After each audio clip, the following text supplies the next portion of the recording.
ठाकरे सेनेच्या उपनेत्या सुषमा अंधारे आपल्यासोबत जोडल्या गेलेल्या आहेत. ताई नमस्कार. राज्यात जे काही सध्या घडतंय ते सगळं सामान्य माणसाच्या कल्पने पलीकडचं आहे.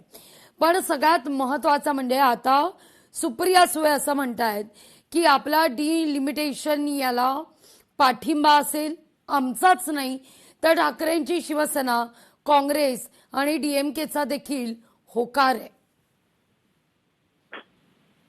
जेव्हा ठाकरे किंवा टीएमसी किंवा या सगळ्यांचा हवाला दिला जातोय आणि अगदी आपण मला ही बातमी कळवत आहात, ठीक आहे.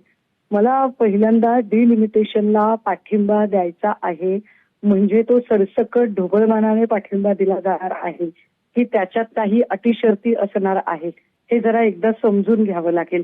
आणि ते समजून घेतल्याशिवाय, कारण आम्ही पहिल्यांदा डिलिमिटेशनचं बिल जेव्हा मांडलं आणि ते नामंजूर झालं संसदेमध्ये, तेव्हा ते नामंजूर होत असताना त्याच्या मागची कारणमीमांसा हीच होती की जर उत्तर भारतातल्या पट्ट्यातले मतदारसंघ वाढत असतील, तिकडच्या खासदारांची संख्या वाढत असेल आणि त्यामुळे जर एक मेजॉरिटीचा फटका बसणार असेल तर काय, अशी एक धोरणात्मक नीती होती.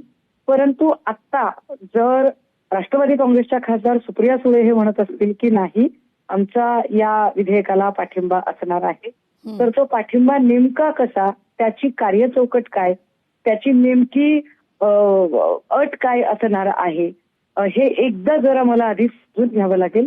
मी निश्चितपणे आपल्याला पुन्हा एकदा कनेक्ट होऊन यावरची प्रतिक्रिया देते.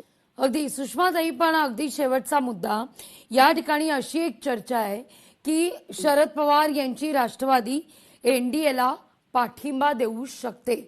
त्या दृष्टीने हे पहिलं पाऊल म्हणायचं का? यावरच्या चर्चा मी आपल्याच माध्यमातून ऐकत आहे आणि आपल्याच चॅनलवर हे सातत्यानं दाखवलं जात आहे. रात्रीही आपण मला या संदर्भाने विचारलं, जेव्हा महाविकास आघाडीचे ज्येष्ठ नेते आणि राष्ट्रवादी काँग्रेसचे पूर्व प्रदेश अध्यक्ष श्रीयुत जयंत पाटील साहेब हे वर्षा बंगल्यावर भेटायला गेले होते आणि तिथे तटकरे आणि पटेल हे दोघेही उपस्थित होते.